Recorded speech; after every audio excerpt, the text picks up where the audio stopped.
Welcome to a mind-bending deep dive into the humans are not from Earth hypothesis. Okay, let's unpack this. What if your chronic bad back and that terrible sunburn you got last summer aren't just annoyances? What if they are literal physical proof that you are an alien?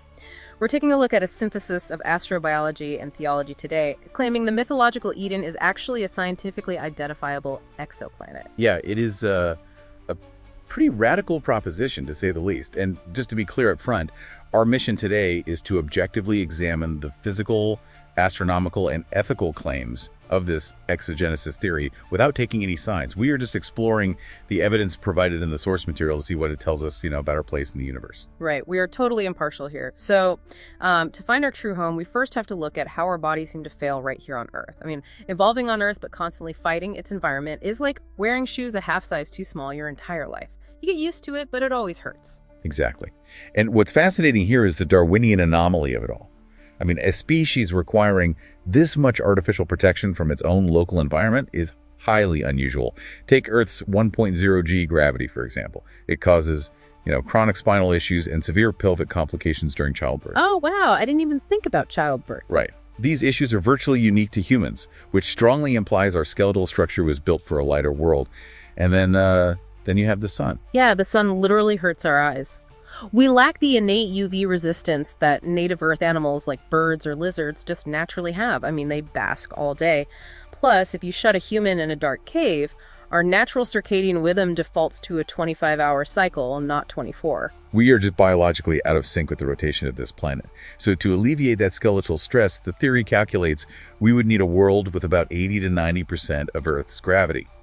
We'd also need a solid crust, meaning zero earthquakes, and a cooler star. Like a K-type or late G-type star, right? Precisely. That type of star wouldn't blast us with the harsh UV radiation that currently burns our skin. The theory also reimagines the biblical flaming sword guarding Eden as a literal, massive magnetosphere, like a rapidly spinning magnetic shield deflecting radiation. And holding in a thick atmosphere, right? The source says about 1.2 to 1.5 times the pressure of Earth's. But I have to push back on the planetary mechanics here. If a planet has an atmosphere that dense and it's orbiting close enough to a cooler star to stay warm, wouldn't it become tidally locked, like scorching on one side and freezing on the other? You would think so, yes. Oh. However, that dense atmosphere actually prevents tidal locking through a mechanism called thermal tides. The intense heating of that thick air creates a physical torque. Oh, so it acts like an atmospheric push. Yeah, it actively opposes the star's gravitational drag. This asynchronous rotation keeps the planet spinning safely, which would maintain that exact 25-hour day and night cycle our bodies crave. That is wild. Finding this perfect home world on paper is exciting, but how do we actually find it in the sky? Here's where it gets really interesting.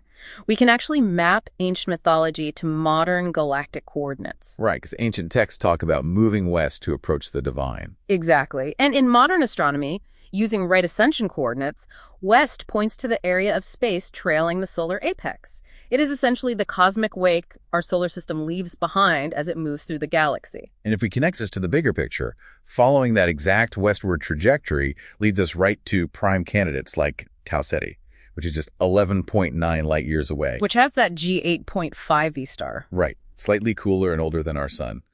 But the true clincher is its architecture. A theoretical paradise requires outer gas giants acting like cosmic vacuum cleaners, to suck up rogue asteroids. Plus, it needs a sizable moon to stabilize the habitable planet's axial tilt. Which prevents apocalyptic seasonal shifts.